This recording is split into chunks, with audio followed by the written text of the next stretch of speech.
ได้ยังหันฮะได้ยังเนี่ยโอ้พี่น้องเอ้ยน้องงัววะนี่สุดยอดพี่น้องเอ้ยมือนี่ถักลายน้องงัวพี่น้องโคตรโอ้เป็นตาขึ้นเลยพี่น้องเอ้ยนี่มันเป็น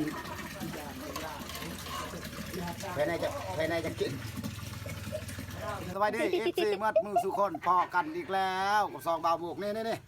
มานี่มาทายมาแต่นี่ได้น้องงัวพี่น้องน้องงัวมือนี่บาวบุกสิพาจวดกับน้องงัวพี่น้องเอ้ย10 ปากว่าวบ่ทอตายเห็นเหมือนว่า10 ตายเห็นบ่ตอมือจับโอ้สุดยอดเลยน้องงัวมือนี่อากาศเย็นๆเนื่องจากฝนพาอากาศกัน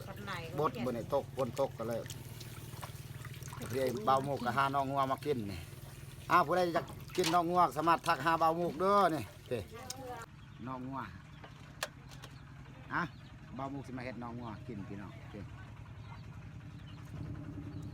สุดยอดเลย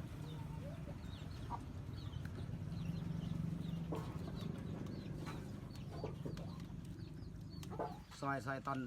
น้อยซอยนะประมาณโลปลายพี่น้องโลปลายสุดยอดนะ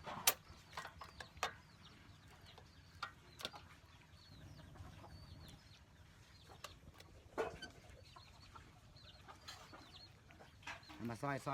เส้นน้อยๆเลยมันมาต้ม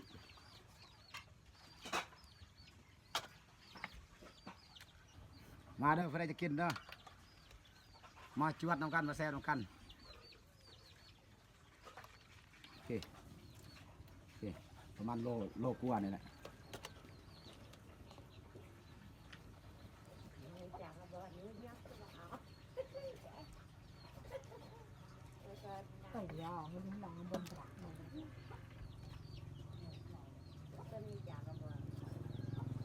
โอ้คืนน้ำลายน้ำซอยไปนอกคืนน้ำลายน้ำเลยมีอยู่ว่าผู้สิกินน้ำเนี่ยน้ำลายโดดเลย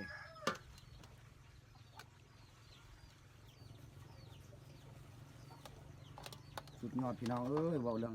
ของกินก็สุดยอดและน้องงัวนี่แหละหักไล่คนว่าน้องงัวกับน้องเมียจะได้สีแสบโอ้ยน้องประทานน้องเมียอีกเนาะน้องเมียแสบกว่าอีก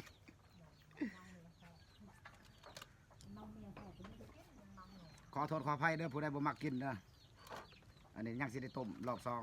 2ต้มละรอบ1แล้วก็ล้างนี่ MV มาเลยซาว MV เข้ากล้องนำเด้